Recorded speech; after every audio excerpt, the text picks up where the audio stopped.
I held my wife in my arms the night I returned from Chernobyl, and in that moment, I thought I had survived the worst. I was wrong. The real horror was just beginning, and I had brought it home with me. My name is Oleksandr Melnyk, but everyone who knew me called me Sasha. I was 31 years old in April of 1986 when they sent me to Reactor 4. I was a firefighter in Pripyat, and on the night of April 26th at 1:23 in the morning, my life and the lives of everyone I loved changed forever. What I am about to tell you is not in the history books. It is not in the official reports. It is the truth that only those of us who were there can tell, and we are dying, one by one, taking our secrets to the grave. But before I die, before the radiation finishes what it started 38 years ago, I need you to know what really happened. Not just in the reactor, not just in the exclusion zone, but in our homes, in our families, in the most intimate moments of our lives, where the disaster followed us like an invisible shadow. Before I continue with this story that has haunted me every single day since that April night, I want to ask you something. Subscribe to this channel. Just click that red button below. Because what I'm going to reveal here has never been said in any official documentary, in any book approved by the government. Only those who were there, only those who saw it with their own eyes, can tell this truth. And I was there. I saw it. I lived it. And I am still living with the consequences.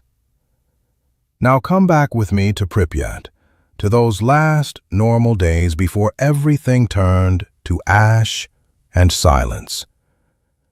My wife Katerina was 26 years old, with dark hair that fell past her shoulders and eyes that could read my thoughts before I spoke them. We had been married for 4 years, and we lived in a small 2-room apartment on Stroitli Street in Pripyat, on the 7th floor of a concrete building that looked exactly like every other building in that Soviet city of 50,000 souls.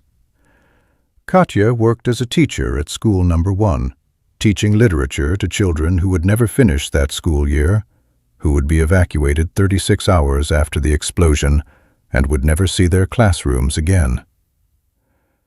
I remember our life before Chernobyl with a clarity that is almost painful.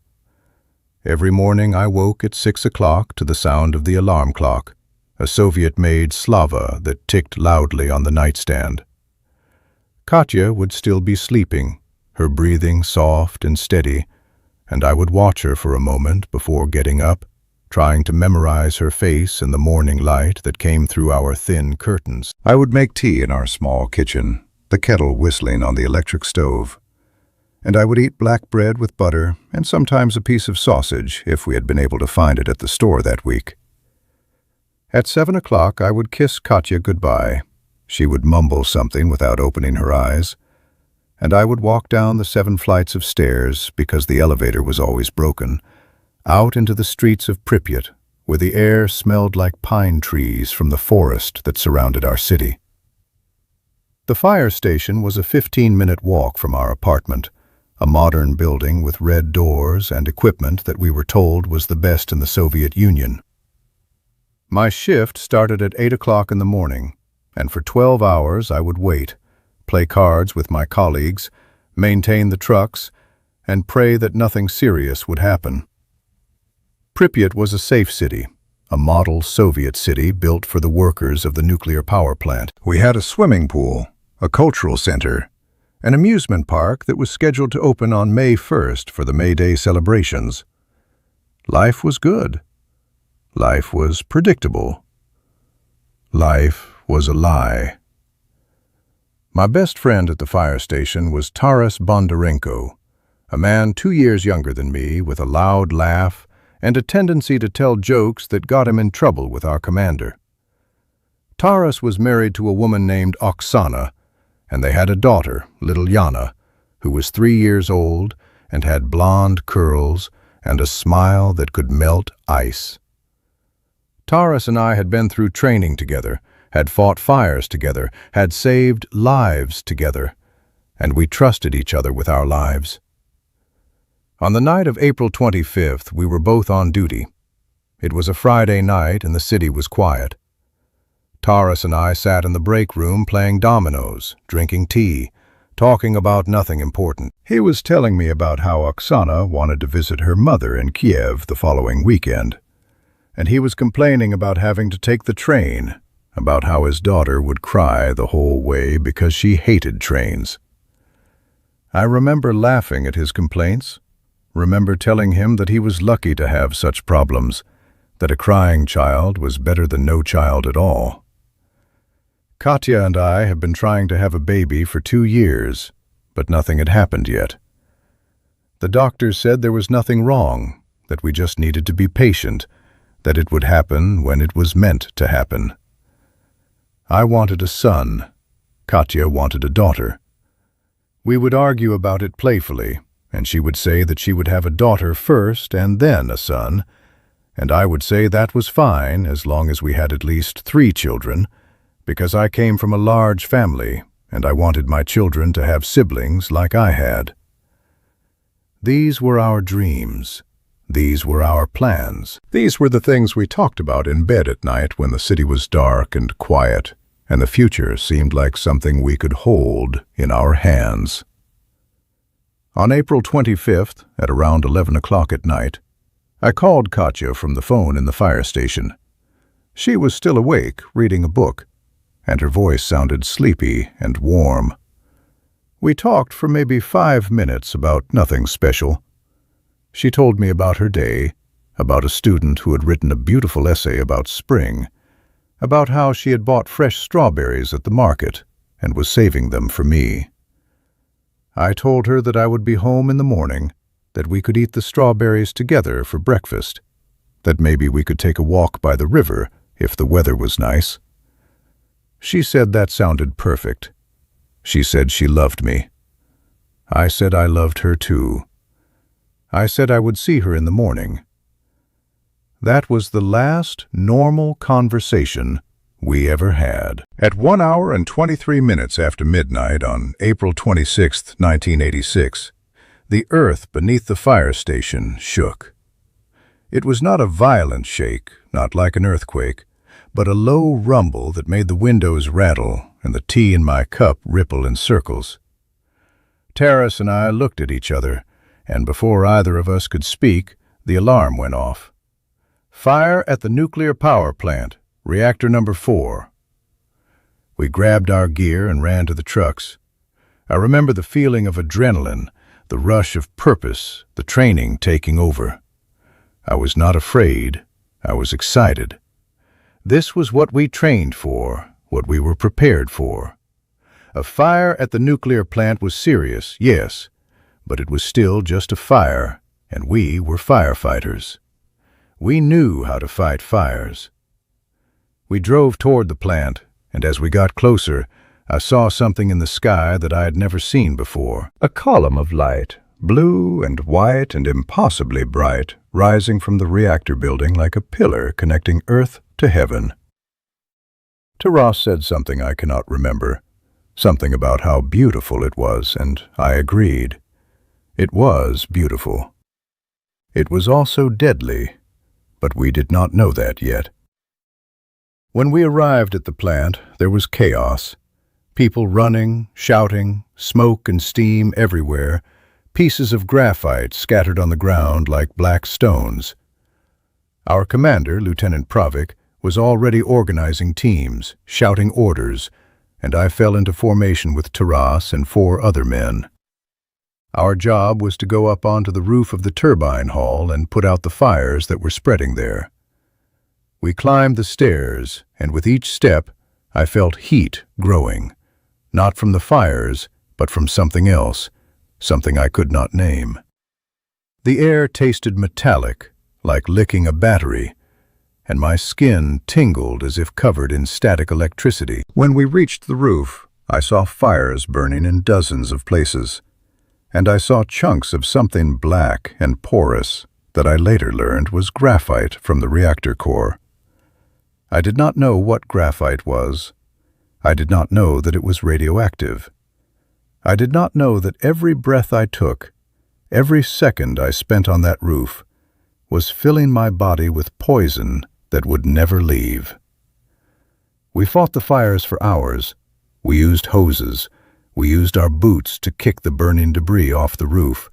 We used our hands when we had nothing else. The heat was unbearable, and my uniform was soaked with sweat, and my throat burned from the smoke and the metallic taste that would not go away. Taras was next to me the entire time, and at one point he turned to me and said, "Sasha, I do not feel good. Something is wrong."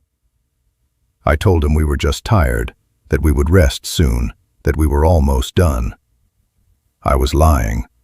I felt it too, the wrongness, the sickness creeping into my bones. But I pushed it down because we had a job to do, because I was a Soviet firefighter and we did not quit. Because I thought that if I just kept working, kept moving, I could outrun whatever invisible thing was trying to catch me. By the time the sun rose on April 26th, the fires on the roof were mostly out. Taras and I climbed down the stairs, our legs shaking, our bodies exhausted, and we gathered with the other men in the parking lot. Lieutenant Pravik was there, and he looked terrible, his face pale and sweating, his eyes unfocused. He told us we had done well, that we were heroes, that we should go to the medical station to get checked out before going home. The medical station was a small building near the plant entrance, and when we walked in, there were already dozens of men there, sitting on benches, leaning against walls, some vomiting into buckets. A nurse, a young woman whose name I never learned, took my temperature and looked at my eyes with a small light. She wrote something on a clipboard and told me to sit down and wait. I waited for 2 hours. During that time, 3 men collapsed. One of them was Lieutenant Pravik. They carried him out on a stretcher, and I never saw him again. I found out later that he died in Moscow Hospital No. 6 on May 11, 1986, 15 days after the explosion. His skin came off in sheets. His organs liquefied. He was 33 years old. But I did not know that yet. On the morning of April 26th, I was told I could go home. They said I had been exposed to radiation, but not enough to be dangerous. They said I should rest, drink plenty of fluids, and report back if I felt any symptoms. They did not tell me what symptoms to look for. They did not tell me that I was already dying. They did not tell me that I was now a walking source of contamination, that my clothes, my skin, my breath, everything about me was radioactive. I walked home through the streets of Pripyat as the city woke up. People were going to work, children were playing in the parks, old women were sweeping the sidewalks. Everything looked normal, everything looked safe. Above us, invisible, a cloud of radioactive particles drifted on the wind, settling onto the buildings, the trees, the playgrounds, the people. I climbed the 7 flights of stairs to our apartment because the elevator was still broken, and I opened the door with my key, trying to be quiet because I thought Katya might still be sleeping. But she was awake, standing in the kitchen in her nightgown, her face pale with worry. She had heard about the fire at the plant on the radio, and she had been waiting for me, terrified. When she saw me, she ran to me, and she threw her arms around me, and she held me so tight I could barely breathe. I held her back, and I buried my face in her hair, and I felt safe for the first time since the alarm had gone off 7 hours earlier. I told her I was fine, that it had just been a small fire, that everything was under control. I told her not to worry. I told her I loved her. She cried against my chest, and I stroked her hair, and I promised her that everything would be okay. I was contaminated. My clothes were contaminated. My skin was contaminated. And in that embrace, I passed radiation to my wife. I did not know. How could I know? They told me I could go home. They told me it was safe. They lied. Now I want to know something from you who are listening on the other side. Where are you watching this from? Comment below. Write like this: Brazil, Portugal, Mexico, Argentina, Spain, wherever you are. I want to know how far this truth is reaching.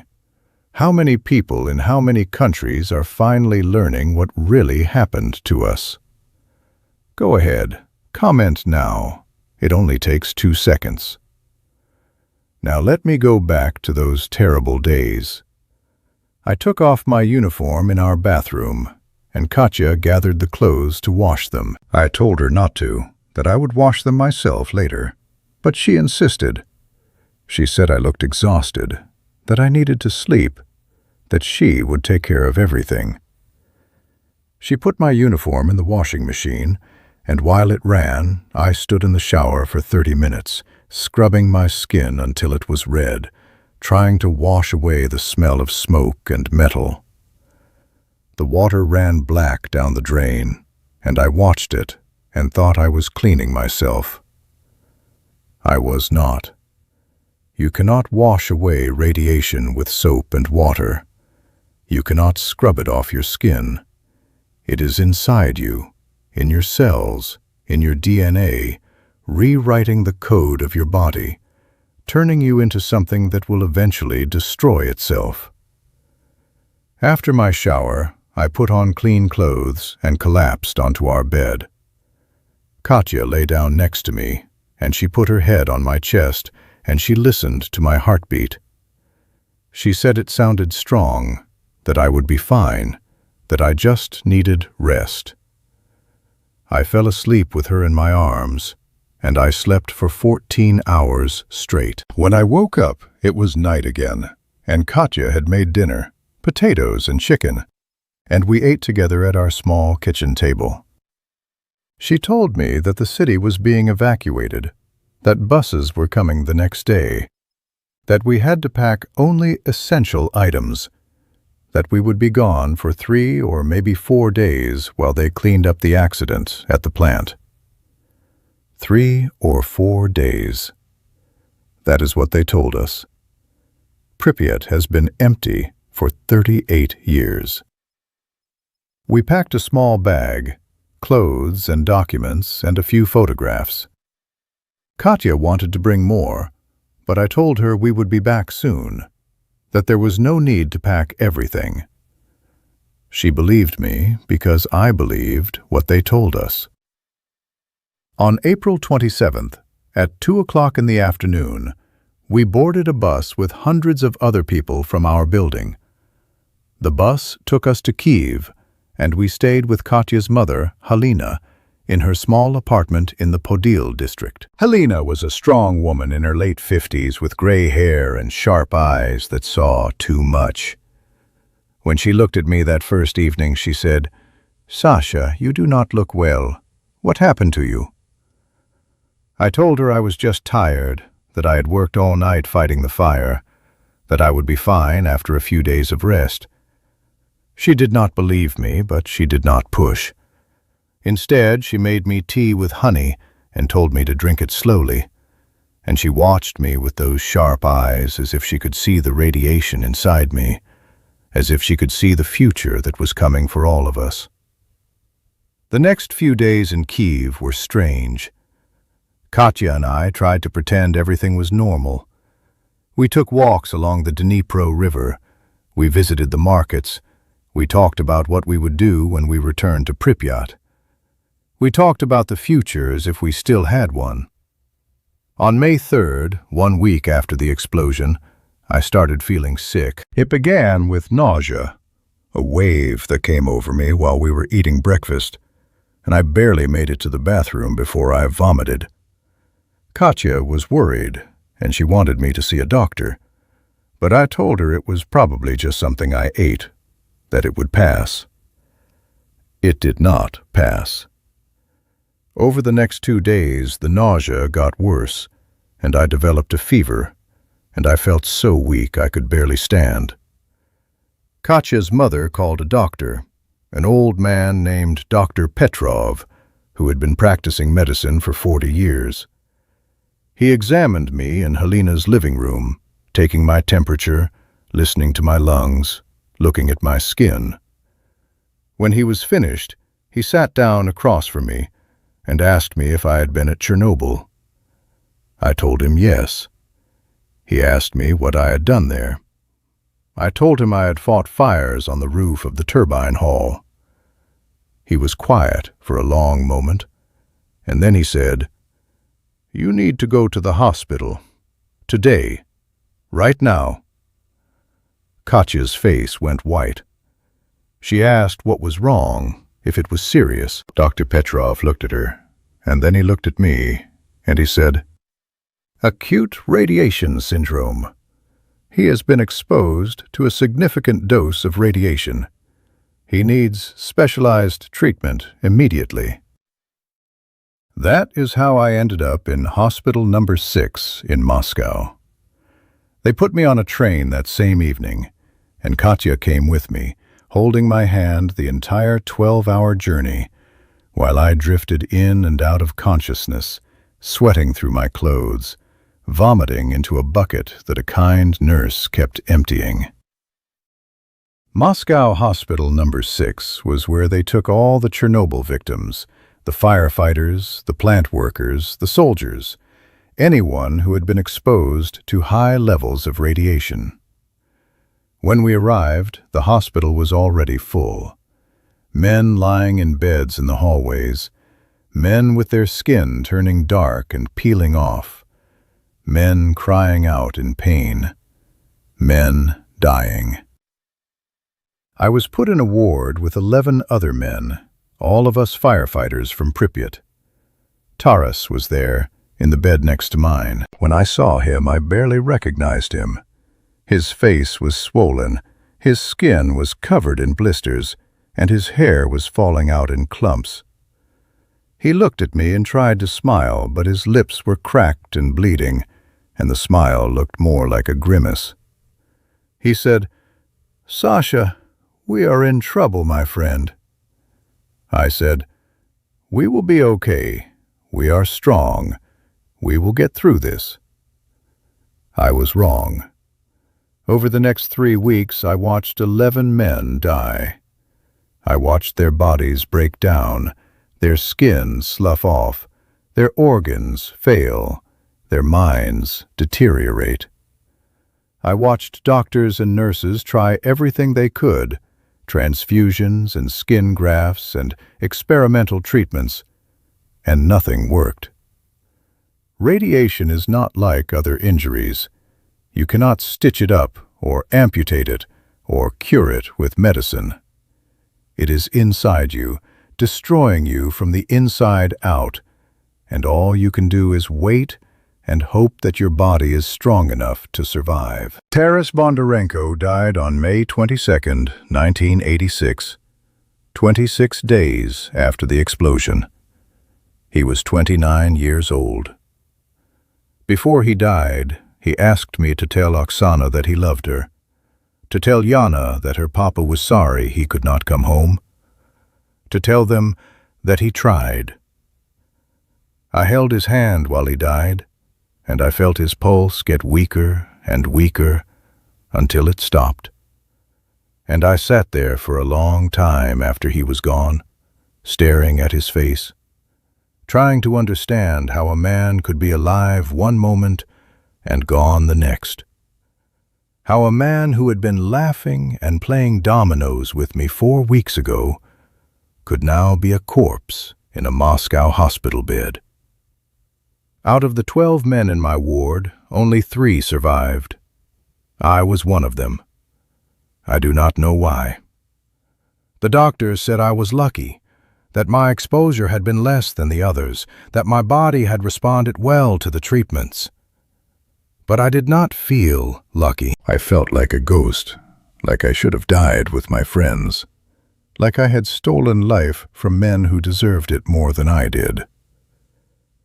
Katya stayed in Moscow for 3 weeks, sleeping on a cot in the hallway, bringing me food, reading to me, holding my hand, praying. The doctors told her she should not be there, that the radiation in my body could harm her, but she refused to leave. She said she was my wife, that her place was with me, that nothing would make her abandon me. I told her to go back to Kyiv, to stay with her mother, to be safe. She told me to shut up and let her take care of me. On June 15th, I was discharged from the hospital. I had lost 20 kilograms, all my hair had fallen out, and my skin looked like old leather. But I was alive. Katya and I took the train back to Kyiv, and we moved back in with her mother because we had nowhere else to go. Pripyat was a ghost town, sealed off, forbidden. Our apartment, our belongings, our life, everything was still there, but we could never go back. The doctors in Moscow gave me a list of instructions. Avoid stress, eat nutritious food, get plenty of rest, come back for checkups every 3 months. They told me I had survived acute radiation syndrome, but that I would have long-term health effects. They said I might develop cancer, that my immune system would be weakened, that I should not have children because the radiation could have damaged my reproductive cells, could cause birth defects or miscarriages. They said all of this in calm, clinical voices, as if they were reading from a script, as if they were not telling me that my future, my family, my bloodline had been poisoned. Katya heard everything. She sat next to me holding my hand, and she did not cry. She just squeezed my hand tighter and tighter until I thought my bones would break. When we got back to Helena's apartment, we did not talk about what the doctors had said. We just held each other, and we tried to pretend that everything would be okay, that we could still have the life we had planned, that Chernobyl had not taken everything from us. But it had. We just did not know how much yet. Let me ask you something quick. What country are you in right now? Comment below where you are watching me from. I need to know if this story is traveling far, if it is crossing borders and oceans. Because the truth has no homeland, you understand? And this truth needs to be known everywhere. So right there, I am in Brazil, I am in Portugal, I am in Mexico, wherever you are. Did you comment? Good. Continue with me. For the first few months after I came back from Moscow, Katya and I tried to build some kind of normal life in Kyiv. I could not go back to work as a firefighter because I was too weak, because my lungs had been damaged, because the fire department had been dissolved anyway after Chernobyl, and most of my former colleagues were dead or dying.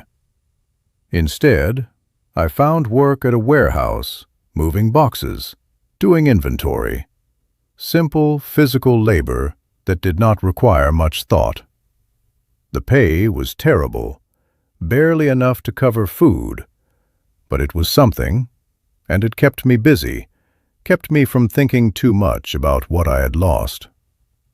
Katya went back to teaching, finding a position at a school in Kyiv. Every morning she would wake up early, make breakfast for me and her mother, kiss me goodbye, and go to work.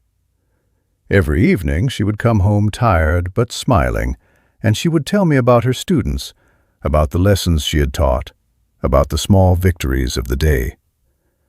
She was trying so hard to make everything feel normal, to pretend that we were just a regular young couple starting our lives together in a new city. But we were not normal. I could see it in the way people looked at me on the street, the way they stepped back when I coughed, the way they whispered when they thought I could not hear. Chernobyl victims were marked, contaminated, untouchable. Some people believed we were still radioactive, that we could infect others just by being near them. Some people believed we deserved what happened to us because we had worked at the plant, because we had been part of the Soviet nuclear program, because somehow we were responsible for the disaster. The truth is that we were just workers, just ordinary men doing the jobs we were assigned, following the orders we were given, believing the lies we were told. In August of 1986, 4 months after the explosion, Katya started feeling sick. She would wake up nauseous, and she could not eat breakfast without vomiting. At first, we both thought it was stress, or maybe a stomach virus. But when it continued for 2 weeks, Helena suggested that maybe Katya should see a doctor. The doctor was a woman in her 40s named Dr. Bondar, and she worked at a clinic not far from Helena's apartment. She examined Katya, asked her questions about her symptoms, about her menstrual cycle, about her general health. And then she said the words that changed everything. "You are pregnant, about 8 weeks." Katya's face went white. She looked at the doctor, and then she looked at me, and then she looked back at the doctor, and she said, "Are you sure?" Dr. Bondar nodded. She said, "Yes, I am sure. Congratulations." But there was something in her voice that did not sound like congratulations. There was something careful, something cautious. And when Katya asked if everything was okay, Dr. Bondar hesitated before answering. She asked Katya if she had been exposed to radiation. Katya said no, but that I had been at Chernobyl, that I had been treated for acute radiation syndrome in Moscow. Dr. Bondar's expression changed. She became very serious, very professional, and she said that given my exposure, there were risks.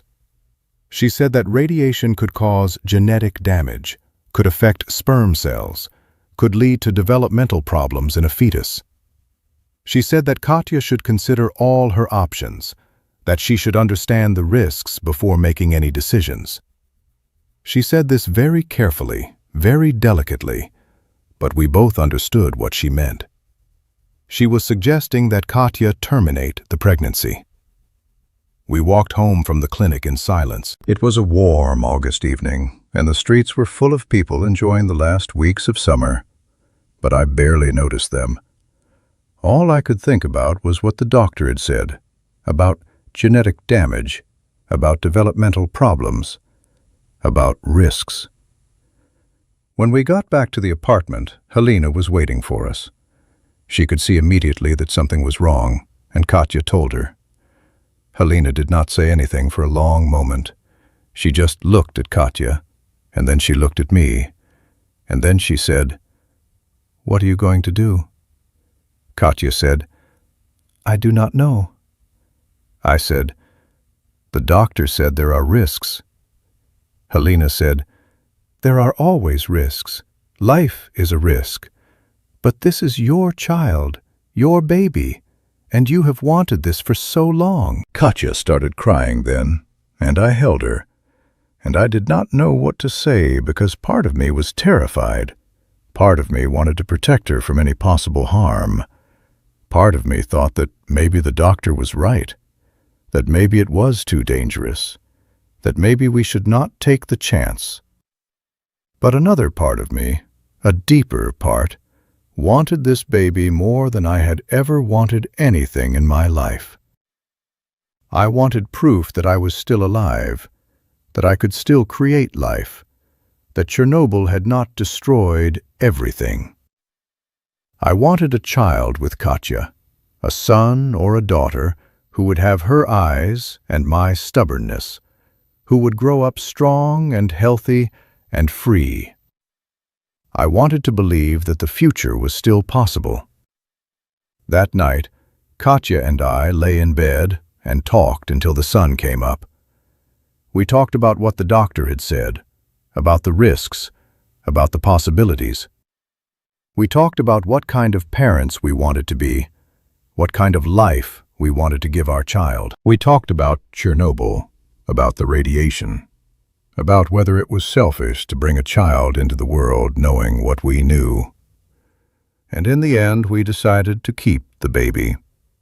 We decided that we would trust, that we would hope, that we would love this child no matter what happened. We decided that life was stronger than radiation, that love was more powerful than fear. We were wrong about many things, but we were not wrong about love. Over the next few months, Katya's pregnancy progressed normally. She had morning sickness, she got tired easily, she craved strange foods at odd hours. But these were all normal symptoms, all things that every pregnant woman experiences. We went to regular checkups, and Dr. Bondar monitored everything carefully, running extra tests, doing extra ultrasounds, watching for any signs of problems. Everything looked fine. The baby was growing, the heartbeat was strong, all the measurements were normal. Dr. Bondar started to relax a little, started to smile when she saw us, started to say things like, "Maybe we worried for nothing. Maybe everything will be okay." I wanted to believe her. Katya wanted to believe her. We started buying baby clothes, tiny little things that seemed impossibly small. We painted the small room in Helena's apartment that would be the nursery, a soft yellow color, because we did not know if the baby would be a boy or a girl, and we wanted it to be neutral. We picked out names. If it was a boy, we would call him Andrei, after my father. If it was a girl, we would call her Irina, after Katya's grandmother. We made plans. We dreamed. We hoped. Helena was excited too. She would knit little sweaters and hats. She would tell stories about what Katya had been like as a baby. She would put her hand on Katya's growing belly and talk to her grandchild, telling the baby to be strong, to be healthy, to hurry up and be born so she could meet them. Those months were some of the happiest of my life, despite everything. Despite the nightmares I had every night about Chernobyl, about watching Taras die, about the blue light rising from the reactor. Despite the guilt I felt every time I looked at Katya, knowing that I had exposed her to radiation, knowing that I might have damaged our child before it was even conceived. Despite the fear that lived in my chest like a cold stone, the fear that something would go wrong, that the doctors in Moscow had been right, that I should not have children, that I was cursed. But when I felt the baby kick for the first time, when I put my hand on Katya's belly and felt that little flutter of life, all the fear disappeared for a moment, and all I felt was joy. Pure, uncomplicated joy. On February 14th, 1987, Katya went into labor. It was a Saturday morning, and we were having breakfast when her water broke. Helena called a taxi and we rushed to the hospital, the same hospital where Dr. Bondar worked. They took Katya to the maternity ward, and I waited outside, pacing back and forth in the hallway, listening to her scream through the door, feeling helpless and useless and terrified. Labor lasted 14 hours. 14 hours of waiting, of praying, of hoping, of fearing. Helena sat next to me on a bench in the hallway, holding my hand, telling me that everything would be okay, that Katya was strong, that the baby would be healthy. I wanted to believe her, but all I could think about was what the doctors in Moscow had said about genetic damage, about birth defects, about risks. At 10:47 at night on February 14th, my child was born. A nurse came out to tell me that it was a girl, that she weighed 3.2 kilograms, that both mother and baby were stable. She said I could come in and see them in a few minutes, that the doctors were just finishing up. I asked if everything was okay, if the baby was healthy. The nurse smiled and said, "The doctor will talk to you." Something in her voice made my stomach drop. Something in the way she would not meet my eyes. They let me into the room 10 minutes later. Katya was lying in the hospital bed, pale and exhausted, her hair stuck to her forehead with sweat. She was not holding the baby. The baby was in a small plastic bassinet next to the bed, wrapped in a white blanket. Dr. Bondar was there, and another doctor I did not recognize, a man in his 60s with gray hair and a serious expression. When I walked in, Katya looked at me, and her eyes were full of tears. She did not say anything. She just looked at me with an expression of such pain, such devastation, that I felt my heart stop. I walked to the bassinet and looked down at my daughter. She was tiny, perfect, beautiful. She had dark hair like Katya and small pink fingers that curled into fists, and she was sleeping peacefully, her chest rising and falling with each breath. I did not understand. She looked perfect. Dr. Bondar came to stand next to me. She put her hand on my shoulder, and she said very gently, "Mr. Melnyk, I need to talk to you about your daughter." I said, "What is wrong with her? She looks fine." Dr. Bondar said, "She has some serious health complications. We have run several tests, and we have found significant abnormalities in her heart, her kidneys, and her lungs. These are likely related to genetic damage caused by radiation exposure." The room started spinning.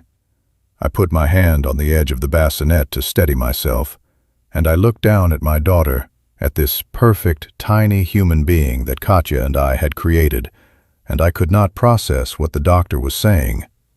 I said, "What does that mean? Can you fix it? Can you do surgery?" The other doctor, the older one, spoke for the first time. He said, "Some of the issues may be treatable with surgery, but others are too severe. Her heart has multiple structural defects. Her kidneys are not fully developed. Her lungs have significant abnormalities. Even with intervention, her prognosis is very poor." I said, "How poor?" He said, "Days, maybe weeks. I am sorry." I looked at Katya, and she was sobbing, her whole body shaking with the force of her grief. And I went to her, and I held her, and we cried together while our daughter slept in the bassinet 3 feet away, unaware that she had just been born into a world that was already preparing to let her go. They let us hold her.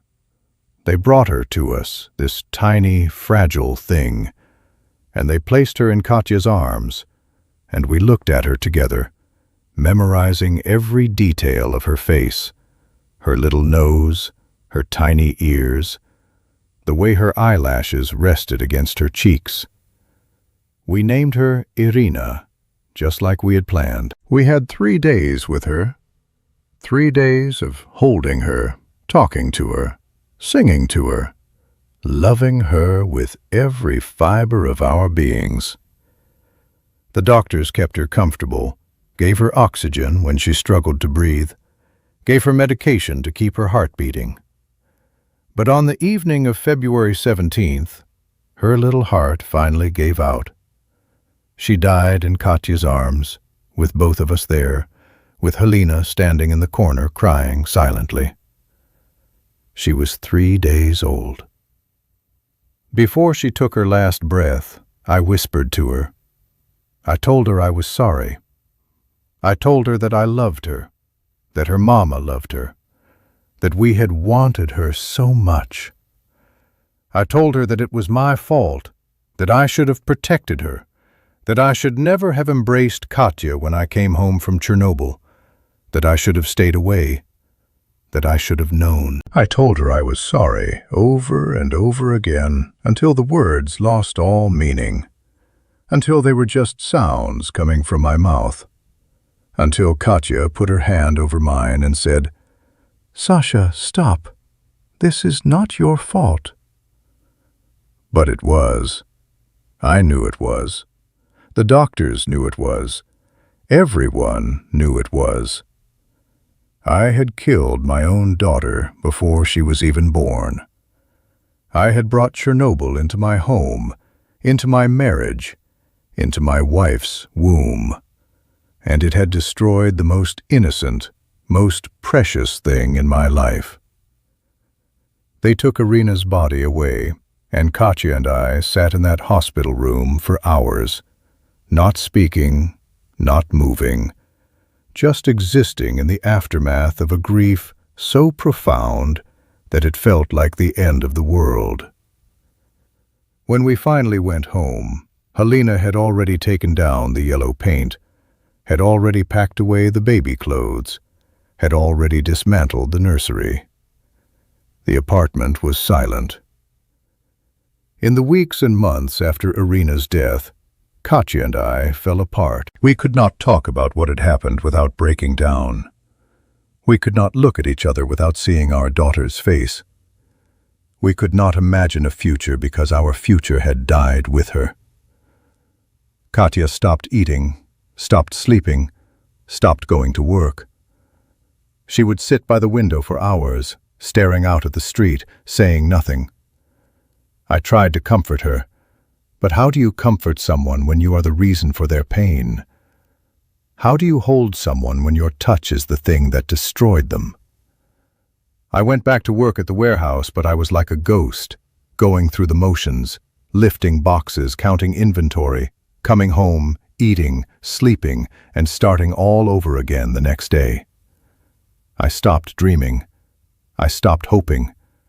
I stopped believing that life could ever be good again. One evening in April, almost exactly 1 year after the Chernobyl explosion, I came home from work and found Katya sitting at the kitchen table with a suitcase packed next to her. She looked up at me, and her eyes were red from crying, and she said, "I cannot do this anymore, Sasha. I cannot stay here.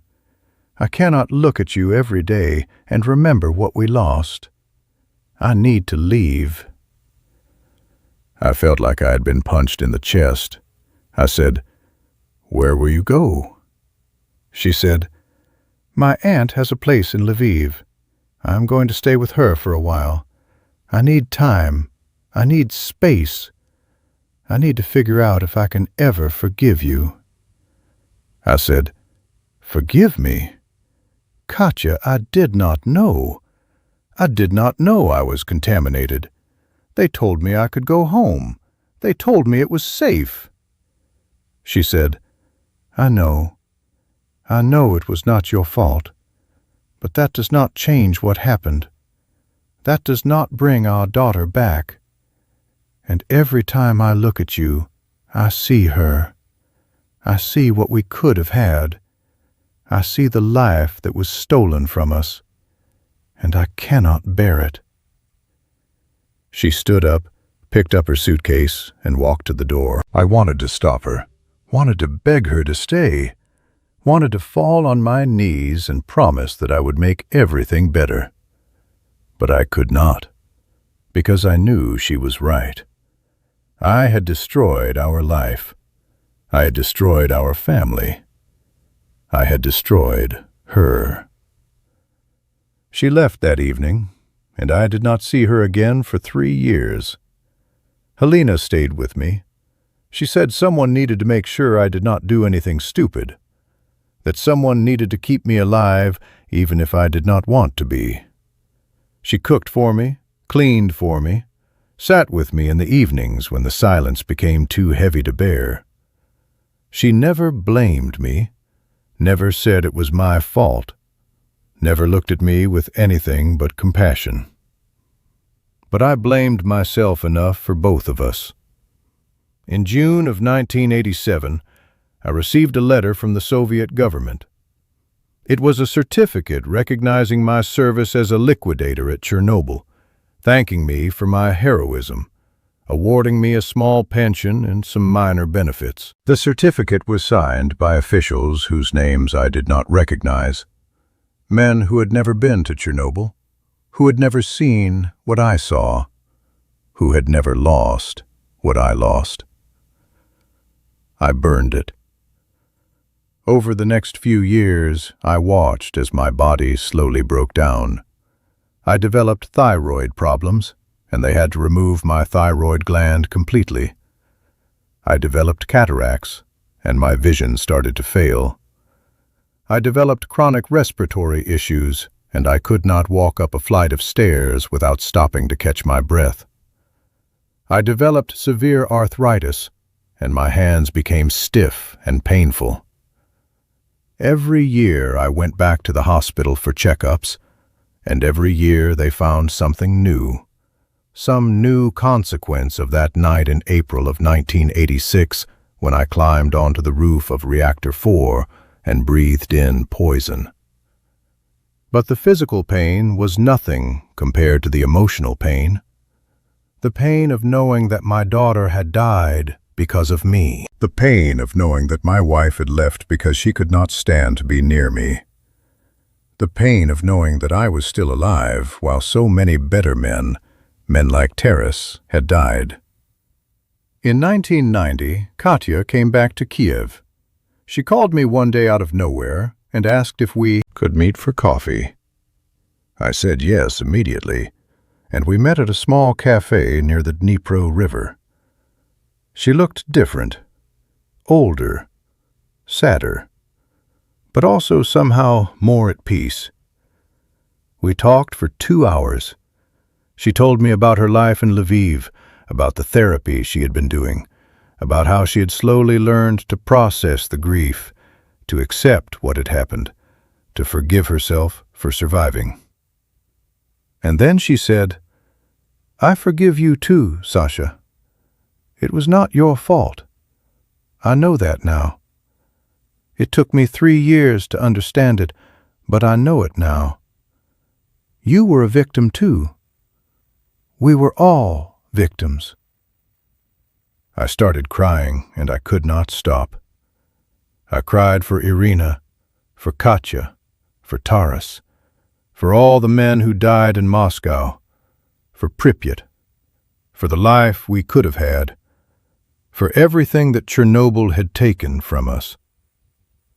She held my hand across the table, and she cried with me. And when we finally stopped, she said, "We cannot go back. We cannot undo what happened. But maybe we can try to move forward. Not together, I do not think I can do that. But maybe we can stop hating ourselves. Maybe we can find some kind of peace." I said, "How?" She said, "By telling the truth. By making sure people know what really happened. By making sure Irina's death meant something." And that is why I am here today, telling you this story. That is why I am recording this, putting my face on camera, speaking the words that the Soviet government did not want spoken, revealing the truth that they tried so hard to hide. My name is Oleksandr Melnyk. I am 69 years old. I have thyroid cancer, lung disease, heart problems, and about 6 months left to live, according to my doctors. My wife, Katerina, lives in Lviv. We talk on the phone once a month. We are not together, but we are not enemies. We are two people who loved each other once, who created a life together, and who lost everything to a disaster that should never have happened. My daughter Irina died on February 17, 1987, 3 days after she was born. She is buried in a cemetery in Kiev, and I visit her grave every week. I bring flowers. I talk to her.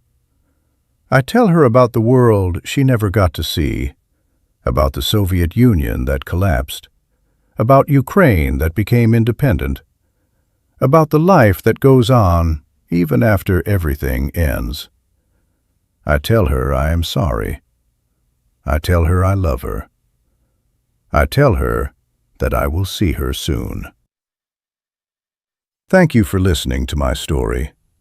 Thank you for caring enough to watch until this point. Now, I need you to do something for me. Hit the like button on this video. It is not about vanity. It is so that more people see it. And if you are not subscribed yet, subscribe now to the channel, because I have more stories to tell before it is too late. And answer me in the comments, what shocked you the most? Was it learning that my friends died in 14 days? Was it discovering the lies about the real numbers? Was it understanding that this can happen again? Right there, what stayed with you? Because these memories cannot die with me. I need to know that someone will remember. In the years after Irina's death, I became obsessed with understanding what had really happened at Chernobyl. I needed to know exactly how much radiation I had been exposed to, exactly what had been done to me, exactly who was responsible for sending me onto that roof without proper protection, without proper information, without any warning about what I was walking into. I started collecting documents. I talked to other survivors, other liquidators, other men who had been there and lived to tell the story. I read everything I could find about radiation, about acute radiation syndrome, about the long-term effects of exposure. I became an expert on my own destruction. What I learned made me angrier than I had ever been in my life. The Soviet government knew. They knew from the very first hours after the explosion that the radiation levels were catastrophic, that sending men onto that roof was a death sentence, that the equipment we had been given was completely inadequate. They knew, and they sent us anyway. They knew, and they lied about it. They knew, and they covered it up. Let me tell you some numbers, real numbers, not the official numbers that the Soviet government published, not the sanitized statistics that were approved for public consumption, but the actual truth that I learned from documents, from testimonies, from scientists who were there and who finally spoke up after the Soviet Union collapsed. On the roof of Reactor 4, where Taras and I fought fires for 3 hours, the radiation levels were between 3,000 and 30,000 Roentgens per hour. To put that in perspective, a dose of 400 Roentgens over your whole body will kill 50% of people exposed. We were getting doses of hundreds or thousands of Roentgens every single hour we were up there. The dosimeters they gave us maxed out at 1,000 Roentgens. When they hit that limit, they just stopped counting. They did not go higher. So when my dosimeter showed 1,000 Roentgens and stopped, I thought that was the total. I thought I had been exposed to 1,000 Roentgens, which is bad, but survivable. The truth is that I was probably exposed to somewhere between 6,000 and 12,000 Roentgens total during those 3 hours on the roof. That is 15 to 30 times the lethal dose. I should have died. Everyone on that roof should have died. Some of us did die, like Lieutenant Pravik and Vladimir Pravik and Nikolai Vashchuk and Viktor Kibanok. They all died within 2 to 3 weeks of the explosion. Their skin turned black and peeled off in sheets. Their internal organs liquefied. They coughed up pieces of their own lungs. They bled from every orifice. They went blind. They went mad from the pain. And then they died. The official Soviet death toll from Chernobyl is 31. 31 people. That number is a joke. That number is an insult. That number includes only the immediate deaths in the first few weeks after the explosion. It does not count the liquidators, who died months or years later from radiation-induced cancers. It does not count the civilians who were evacuated from Pripyat and the surrounding areas and who died from thyroid cancer, leukemia, and other radiation-related diseases. It does not count the children like my daughter who were born with fatal birth defects because their parents had been exposed. The real death toll from Chernobyl is somewhere between 4,000 and 93,000 people, depending on which study you believe, which methodology you use, which definition of causation you accept. 4,000 to 93,000. And the Soviet government said 31. They lied about the numbers. They lied about the radiation levels. They lied about the evacuation timeline. They lied about the safety of the remaining reactors. They lied about the contamination of the food supply. They lied about everything. I want to stop here and ask you something. Have you subscribed to this channel yet? Because if you have not, I need you to do it right now. Click that button. This is not just about me. This is about all of us who were there, all of us who were lied to, all of us who were sacrificed so that the Soviet government could save face, could pretend that their technology was perfect, that their system was infallible. Subscribe so that more people see this. Subscribe so that the truth reaches further. Subscribe so that when I am dead and buried next to my daughter, someone will still know what really happened. Did you subscribe? Good. Let me continue.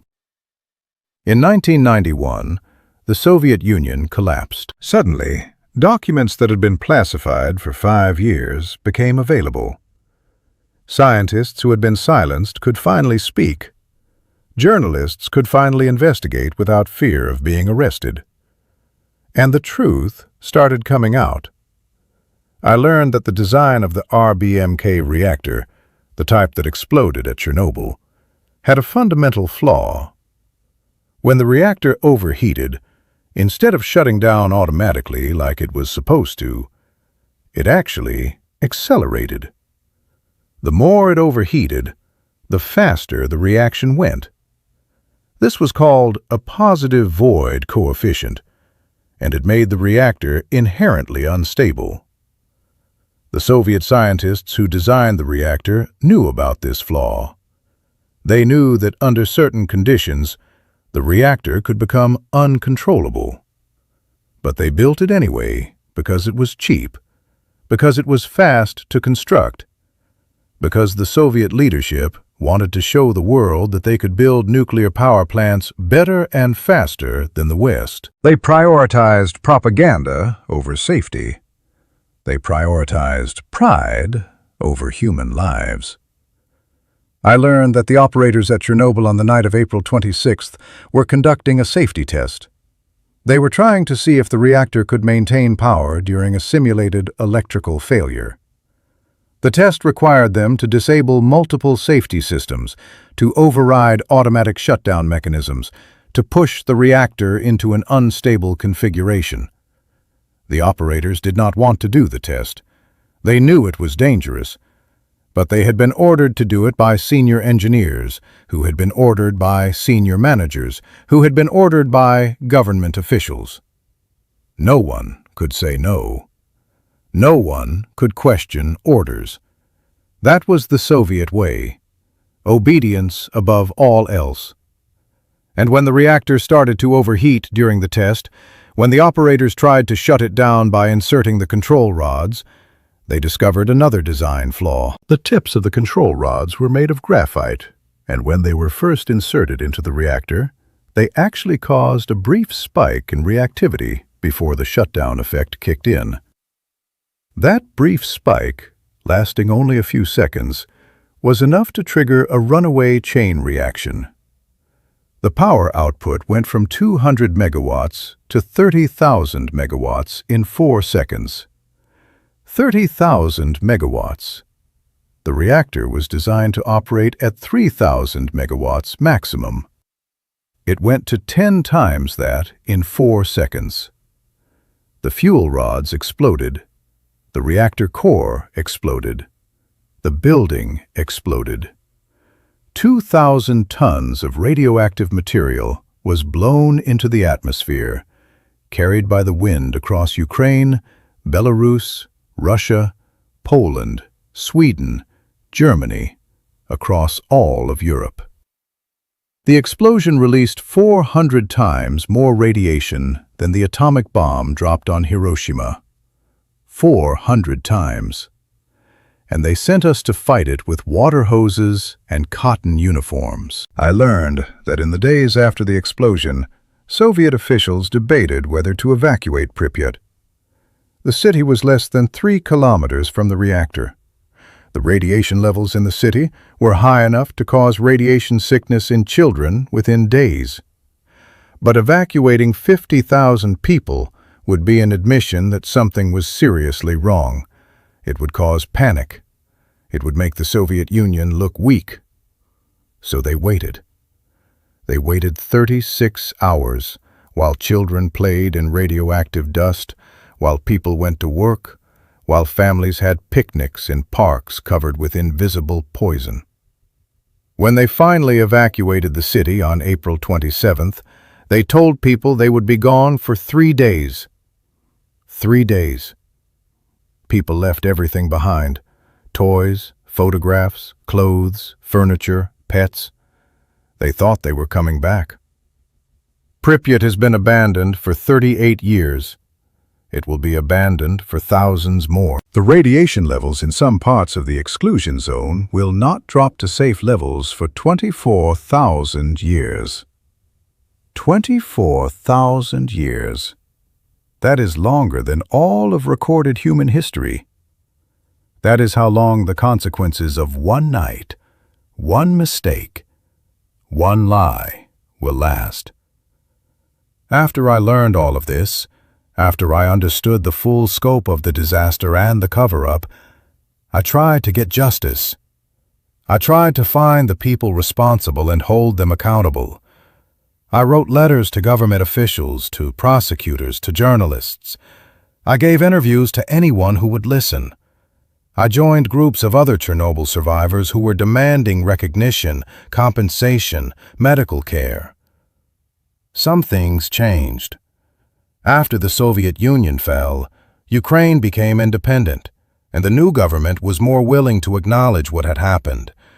They created benefits for liquidators, pensions for survivors, medical programs for people suffering from radiation-related illnesses. They built a new sarcophagus over Reactor 4, a massive steel structure designed to contain the radiation for 100 years.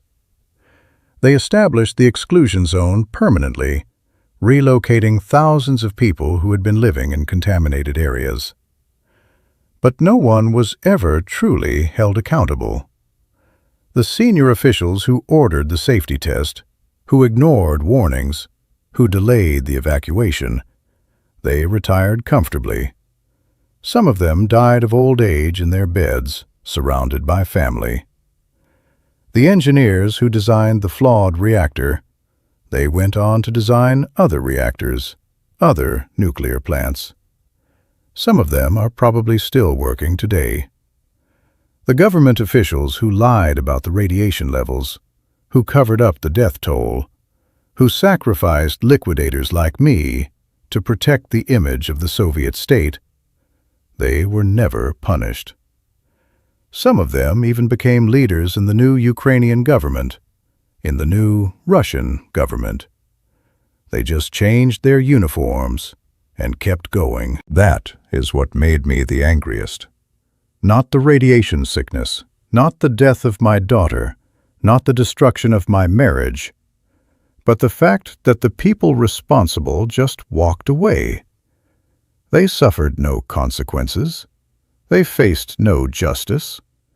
They got to live full lives while men like Taras died at 29 years old, while babies like Irina died at 3 days old, while hundreds of thousands of people across Europe developed cancers and died years or decades later, never knowing that Chernobyl had killed them. I want you to comment right now. I want to know what you think about this. Comment the word justice if you think the people responsible for Chernobyl should have been held accountable. Comment the word forgotten if you think the world has already moved on and stopped caring. Comment whatever you are feeling right now after hearing what I have told you. I need to know that people still care, that this still matters, that the dead are not forgotten. Go ahead, write your comment. I will wait. In 2011, something happened that brought all the memories flooding back. I was 66 years old, living alone in a small apartment in Kiev, surviving on my liquidator pension and trying to stay healthy enough to visit Irina's grave every week. On March 11th, I was watching television when the news broke. Earthquake in Japan, magnitude 9.0, massive tsunami, nuclear power plant in Fukushima damaged. At first, I thought it would be okay. Japan had better technology than the Soviet Union. They had better safety protocols. They would contain it. But then the reports started coming in. Cooling systems failed, reactor cores melting down, hydrogen explosions, radiation leaking, evacuation zones expanding. And I watched the same lies being told all over again. Government officials saying the situation was under control when it clearly was not. Radiation measurements being downplayed, evacuation timelines being delayed, workers being sent in without proper protection. It was Chernobyl all over again. Different country, different language, different reactor design, but the same patterns, the same mistakes, the same lies. I could not watch it. I turned off the television and I sat in my apartment in the dark, and I cried for those Japanese workers who were being sent into hell just like I had been sent, who were being lied to just like I had been lied to, who would suffer for the rest of their lives just like I had suffered. I cried for the families who were being evacuated from their homes, told it was temporary, told they would return soon, knowing that most of them never would. I cried for the children who were being exposed to radiation, who would develop cancers in 10 or 20 or 30 years, who would have their lives cut short by an invisible enemy they could not see or fight. I cried because I had hoped that Chernobyl had taught the world a lesson, that no government would ever again prioritize pride over safety, that no company would ever again cut corners on nuclear safety, that no workers would ever again be sent to their deaths with lies and false reassurances. But Fukushima proved me wrong. Humans do not learn. Governments do not learn. We make the same mistakes over and over again, and innocent people pay the price. After Fukushima, I started speaking more publicly about Chernobyl. I did interviews with international media. I spoke at conferences about nuclear safety. I talked to students, to activists, to anyone who would listen. I wanted people to understand that Chernobyl was not just history, not just something that happened in the past in a country that no longer exists. It was a warning. It was a preview of what could happen again. What did happen again in Fukushima? What could happen tomorrow in any one of the 440 nuclear reactors currently operating around the world? Some people listened. Some people took the warning seriously. But most people did not care. Chernobyl was old news. Fukushima was far away. Nuclear disasters are rare. The odds of it happening in their country, in their city, are so small. Why worry? Let me tell you why you should worry. Because the people running nuclear power plants are humans, and humans make mistakes. Because the governments regulating nuclear power are more concerned with economics and politics than safety. Because the companies building reactors cut costs wherever they can. Because the workers operating the plants are not always properly trained, not always properly informed, not always properly protected. Because when something goes wrong at a nuclear plant, the consequences are not contained to that plant, to that city, to that country. Radiation does not respect borders. It drifts on the wind. It settles in soil and water. It enters the food chain. It spreads. After Chernobyl, radioactive contamination was detected in Sweden, in Germany, in Italy, in France, in the United Kingdom. Sheep in Wales had to be destroyed because they were too contaminated to eat. Reindeer in Norway, mushrooms in Germany, wine in France, all contaminated. All because of one reactor explosion 2,000 kilometers away. If a major nuclear accident happened today in France, which has 56 nuclear reactors, or in the United States, which has 93, the contamination could spread across entire continents. Millions of people could be exposed. Entire regions could become uninhabitable for thousands of years. And there's nothing you can do to protect yourself. You cannot see radiation. You cannot smell it. You cannot taste it. You cannot feel it until it is too late. By the time you develop symptoms, the damage is already done. Now let me ask you something, and I really want you to think about this. Do you know if there is a nuclear power plant near where you live? Do you know what the evacuation plan is if something goes wrong? Do you know where the safe zones are? How far you would need to go to escape contamination? Most people do not know. Most people have never thought about it.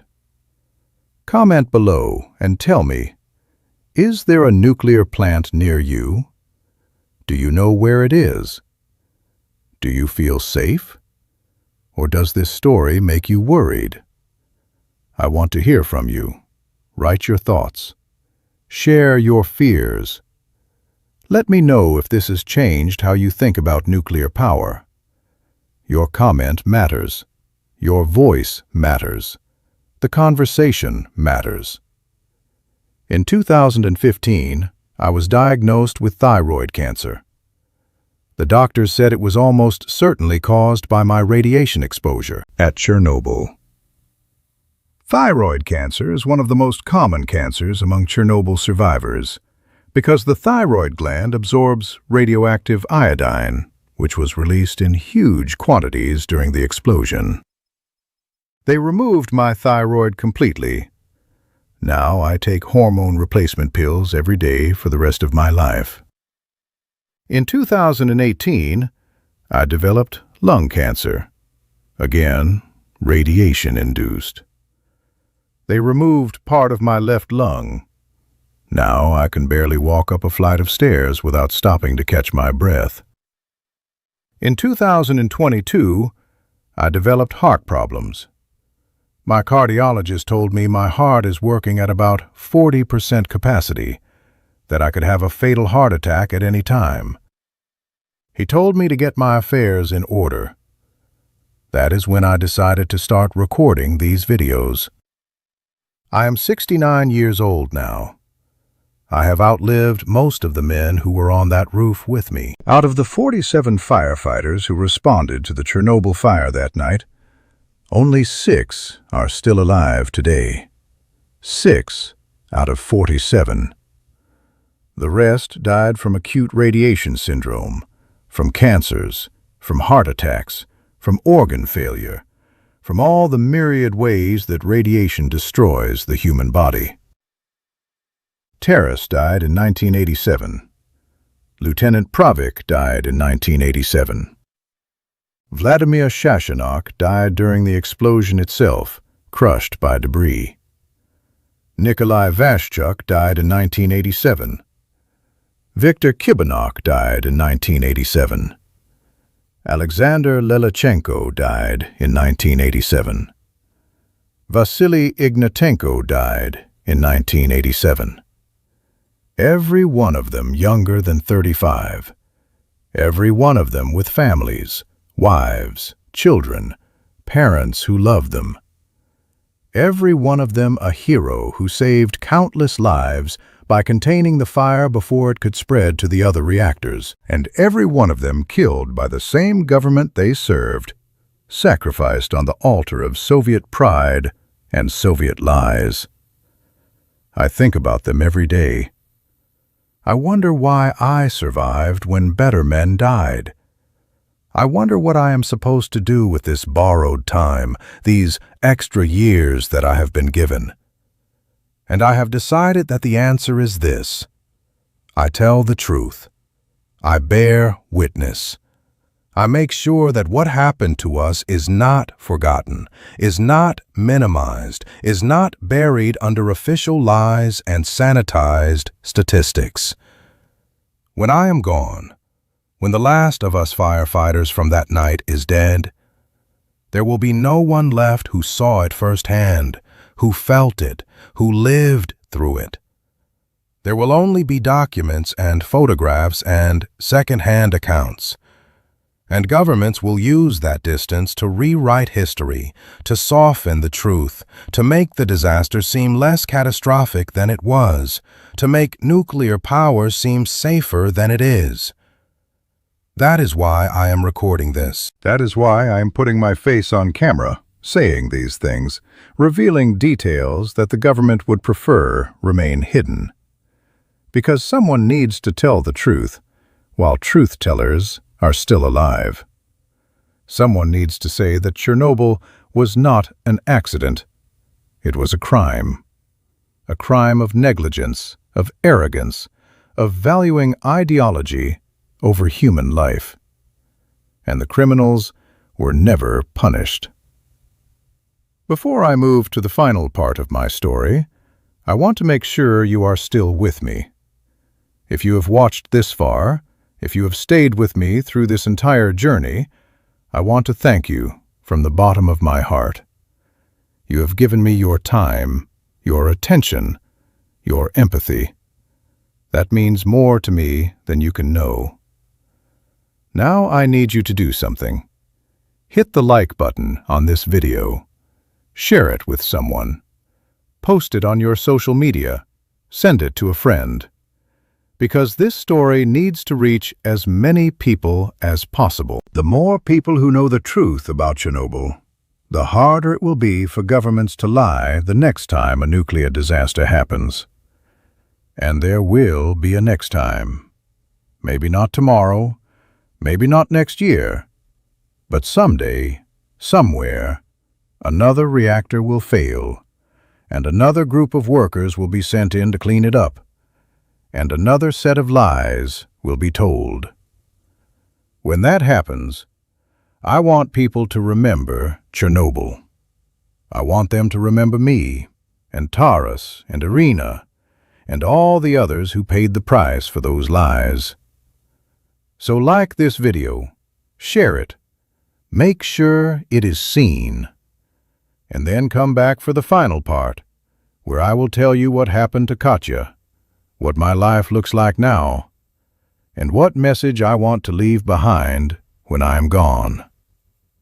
After Fukushima, after I started speaking publicly, I reconnected with Katya. We had been in occasional contact over the years, a phone call here and there, a card on birthdays, but we had never really talked about what happened, never really processed the grief together, never really forgiven ourselves or each other.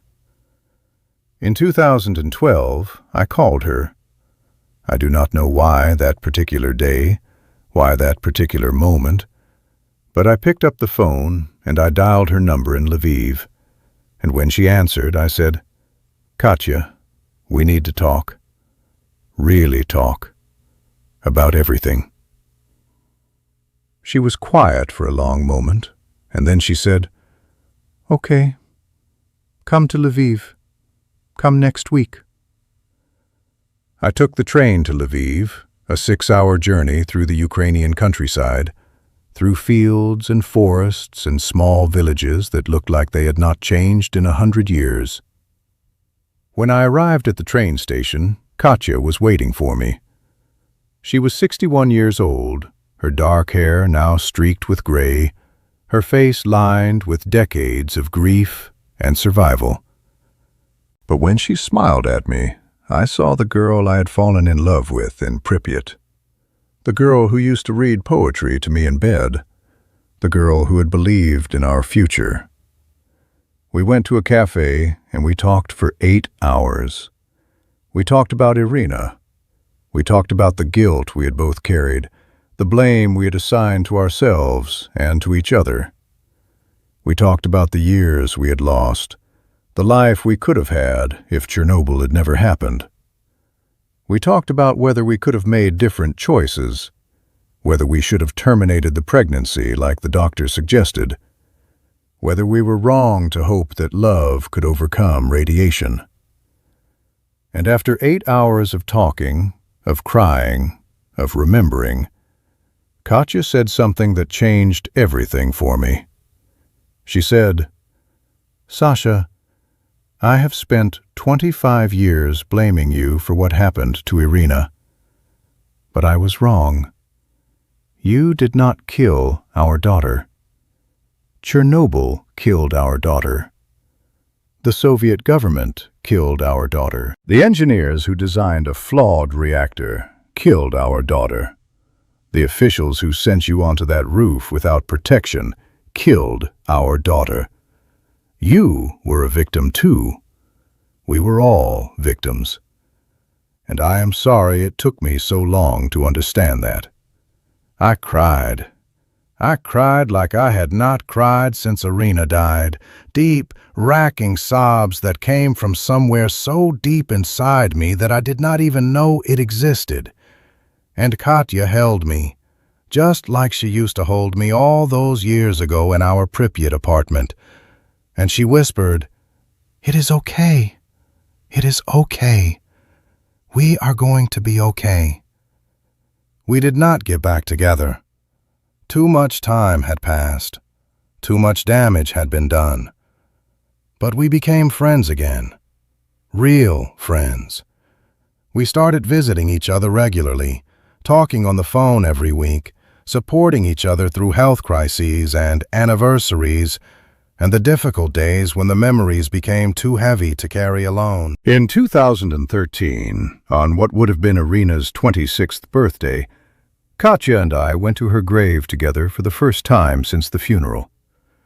We brought flowers, white roses, because those were Katya's favorite.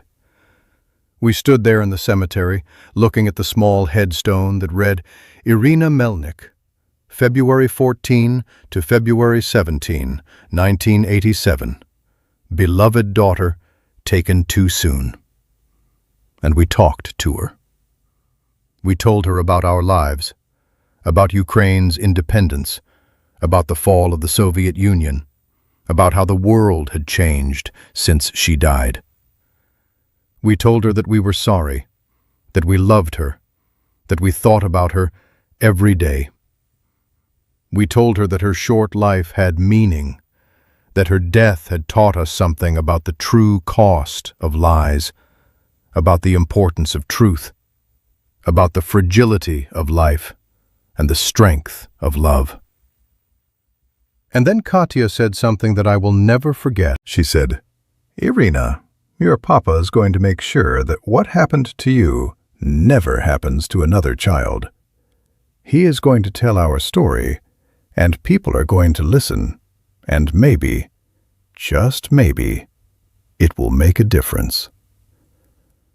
That was when I made the decision to start recording my testimony, to document everything I knew about Chernobyl, to create a record that would outlive me. Over the next 10 years, I recorded hundreds of hours of interviews.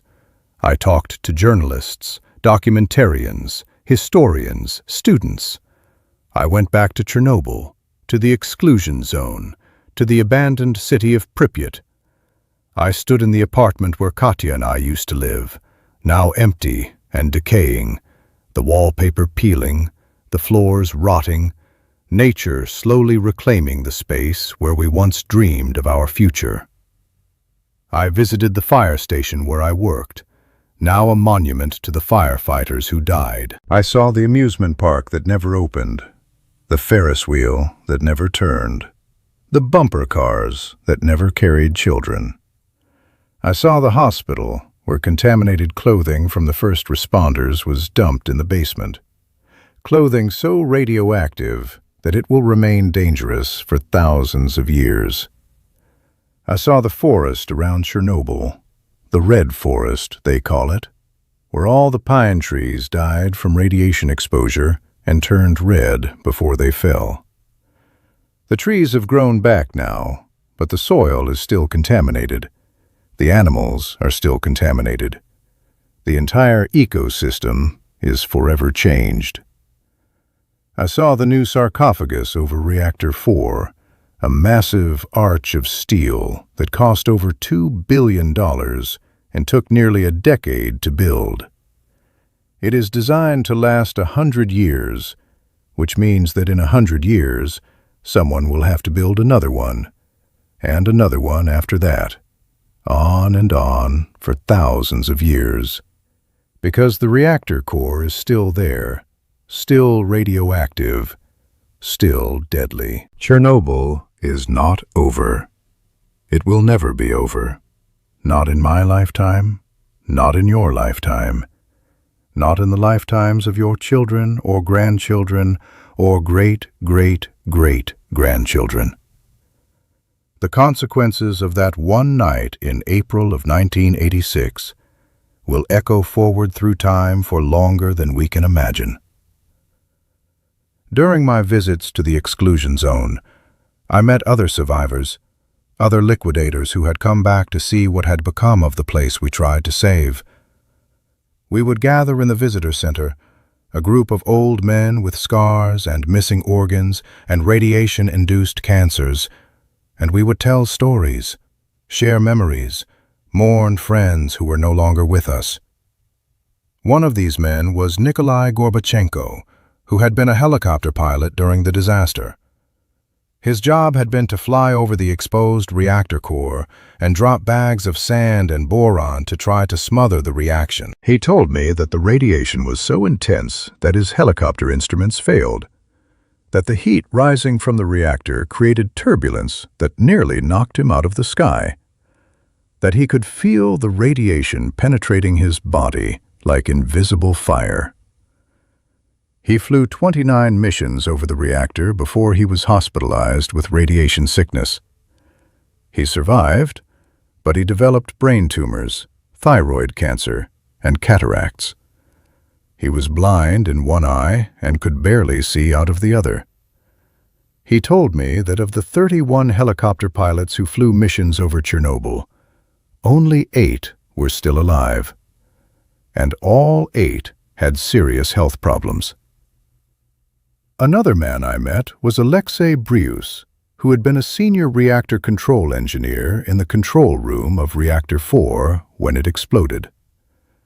He had been on duty that night, had watched the reactor parameters spiral out of control, had pressed the emergency shutdown button that was supposed to stop the reaction, but instead accelerated it. He told me that he still had nightmares about that moment, about watching the power levels on his instruments climb higher and higher, about knowing that something terrible was happening but not understanding what, about the explosion that threw him across the room and knocked him unconscious. He told me that he woke up in a hospital 3 days later and learned that the reactor was gone, that his colleagues were dying, that the city was being evacuated.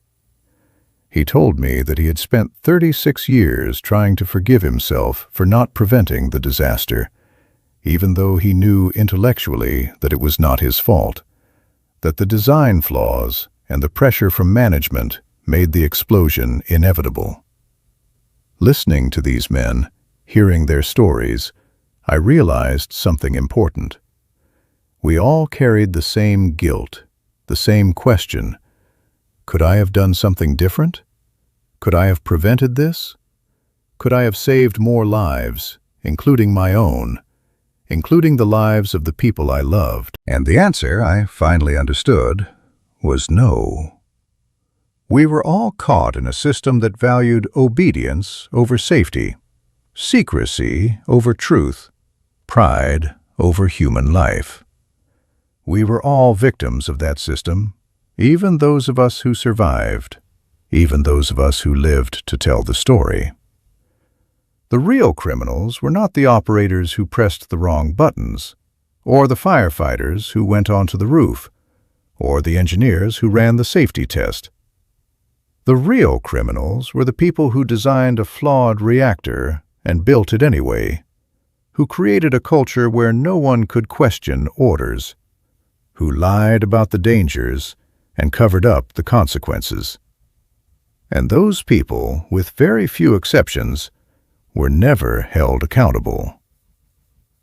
In 2019, I was invited to speak at a conference on nuclear safety in Vienna. It was the first time I had traveled outside of Ukraine in decades, and it was a strange experience to stand in front of an international audience, people from dozens of countries, and tell my story. After my presentation, a young Japanese man approached me. He introduced himself as Koji Tanaka, and he told me that his father had been one of the workers at Fukushima, one of the men who had gone into the damaged reactors to try to prevent a complete meltdown. His father had died 2 years earlier from leukemia caused by his radiation exposure. Koji was in tears as he told me this.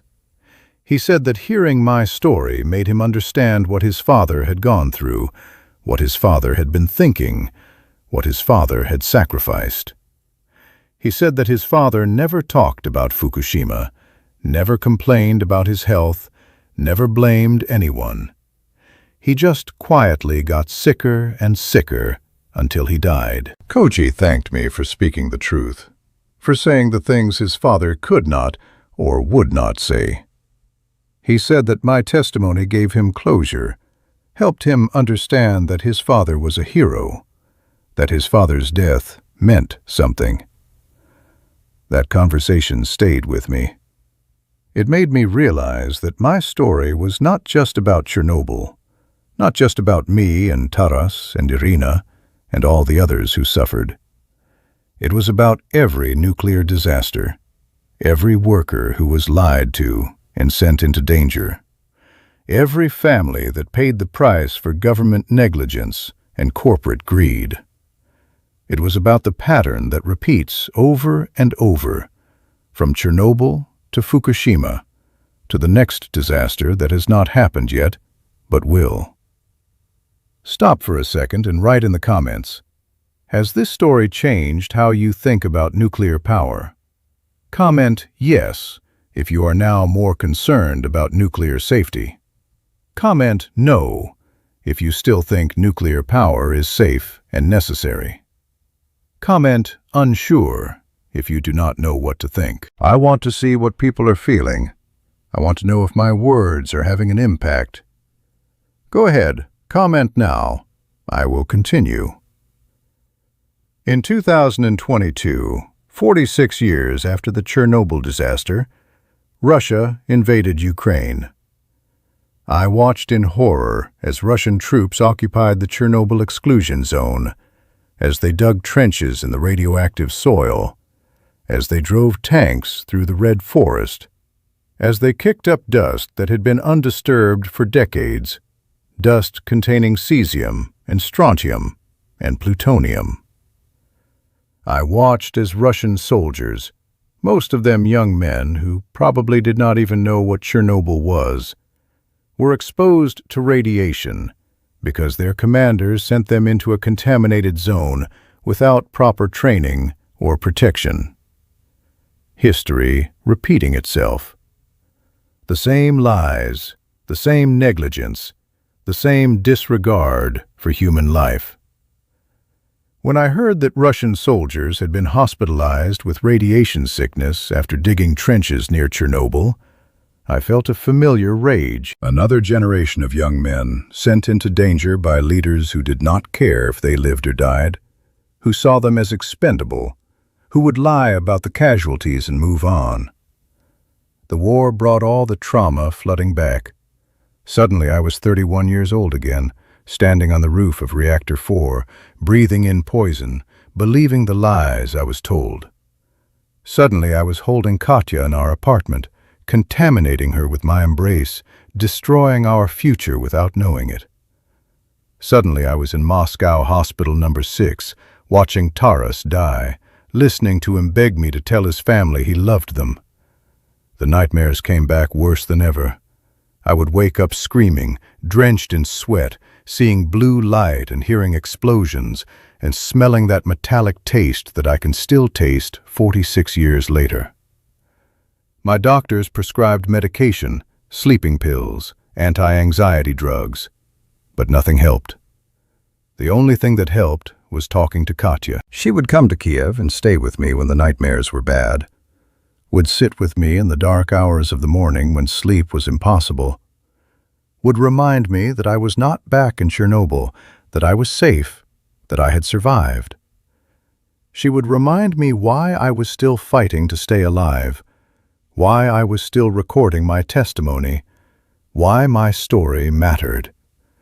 She would say, "Sasha, you owe it to Irina. You owe it to Taras. You owe it to all of them. You have to keep going. You have to finish telling the truth." So I kept going. Even as my body continued to fail, even as the cancer spread, even as the doctors told me I had months left, I kept recording, kept speaking, kept bearing witness. Now, in 2026, I am 69 years old. I have stage 4 lung cancer that has metastasized to my bones and my brain. I have maybe 3 to 6 months left to live. I am in pain every day, pain that the medication can only dull, not eliminate. But I am still here, still fighting, still telling the truth. Let me tell you what a typical day looks like for me now. I wake up around 5 in the morning because the pain wakes me. I take my first round of medications, 6 different pills for pain, for my heart, for my thyroid, for the nausea. I make tea and I sit by the window and I watch the sun rise over Kyiv. I think about Katya, about our Pripyat apartment, about the mornings when we used to wake up together and believe in the future.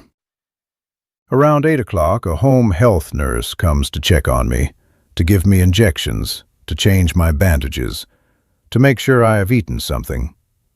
Her name is Oksana, and she reminds me of Taras's wife, the same kind eyes, the same gentle hands. At 10 o'clock, I try to eat breakfast, usually just bread and tea because my stomach cannot handle much else.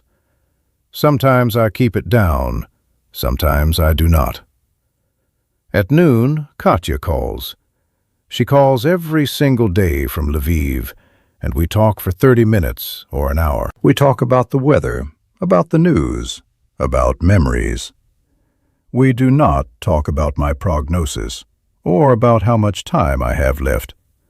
We both know we do not need to say it. In the afternoon, I work on these videos, recording my testimony, editing footage, writing scripts. It is slow work because I get tired easily, because my hands shake, because my vision is getting worse. But I keep working because this is my legacy. This is what I am leaving behind. This is my final gift to Irina and to Taras, and to all the others who cannot speak for themselves. In the evening, I take more medication, and I try to sleep. Some nights I can sleep for a few hours, some nights I cannot sleep at all. On the nights when sleep is impossible, I get up and I write letters. Letters to Irina, telling her about the world she never got to see, about the life she would have lived if Chernobyl had never happened. Letters to Taras, telling him that I remember him, that I have told his story, that his daughter Yana is now 43 years old and has children of her own. Children who will never know their grandfather because he died trying to save Pripyat. Letters to Katya, even though she is still alive, even though I will see her again. Letters saying all the things I never said when I had the chance, apologizing for all the pain I caused, thanking her for all the years of love and forgiveness. I do not mail these letters. I keep them in a box next to my bed. Maybe someone will find them after I am gone. Maybe they will publish them. Maybe they will matter to someone. This is what radiation has taken from me. My thyroid, part of my lung, my bone marrow, my immune system, my heart function, my vision, my mobility, my future. This is what radiation has left me with. Chronic pain, constant nausea, exhaustion that sleep cannot cure, scars that cover my body, tumors that grow faster than doctors can treat them. But radiation has not taken everything. It has not taken my mind, at least not yet. It has not taken my voice. It has not taken my memory. It has not taken my purpose. One final call to action, the most important one. I need you to promise me something. Promise me that you will not let this story die with me. Promise me that you will share it, that you will remember it, that you will tell it to others. Promise me that when you hear about a nuclear accident, or an industrial disaster, or a government cover-up, you will think of me, of Taras, of Irina, of all the Chernobyl victims. Promise me that you will demand the truth, that you will fight for safety, that you will refuse to accept that anyone is expendable. Promise me that my suffering will have meant something, that my testimony will have made a difference, that my story will have changed the world, even in some small way. Can you make that promise? Comment the words, "I promise," if you commit to keeping this story alive. Comment the words, "For Irina," if you are making this promise in honor of my daughter. Comment the words, "For all the victims," if you are making this promise in honor of everyone who has suffered from Chernobyl. I need to see those promises. I need to know that when I close my eyes for the last time, the truth will continue without me. Write those words now. Make that promise. Keep it for the rest of your life. My name is Oleksandr Melnyk. I am 69 years old. I am a Chernobyl survivor, a liquidator, a firefighter, a father, a husband, a witness, a truth teller. I have lived 46 years past the night that should have killed me. I have survived long enough to tell this story. And now, my work is done. To Katya, if you are watching this after I am gone, thank you for everything. Thank you for the love we shared, for the forgiveness you gave me, for the friendship you offered me when I did not deserve it. Thank you for Irina, for the 3 days we had with her, for the love we both gave her. I am sorry for the pain I caused you. I am sorry for the life we lost. I am sorry for everything. But I am not sorry that I loved you. I will love you until my last breath and beyond. To Irina, my daughter, my angel, I am coming to find you. Wait for me. I have so much to tell you. To Taras, my brother, I kept my promise. I told Oksana and Yana that you loved them, that you thought of them until the end, that you were a hero. Your daughter has children now. Your granddaughter looks like you. You would be so proud. To everyone who has watched this, who has listened, who has cared, thank you. You have given my pain purpose. You have given my story power. You have given my death meaning. Do not forget. Do not be silent. Do not stop fighting. The truth needs you. The world needs you. The future needs you. Remember Chernobyl. Remember the victims. Remember that this can happen again unless we learn from the past. Remember that your life has value. Remember that love is stronger than death. Remember that truth is more powerful than lies. Remember, please, remember. I am Oleksandr Melnyk. This is my testimony. This is my truth. This is my legacy. And now I am ready to rest. Goodbye.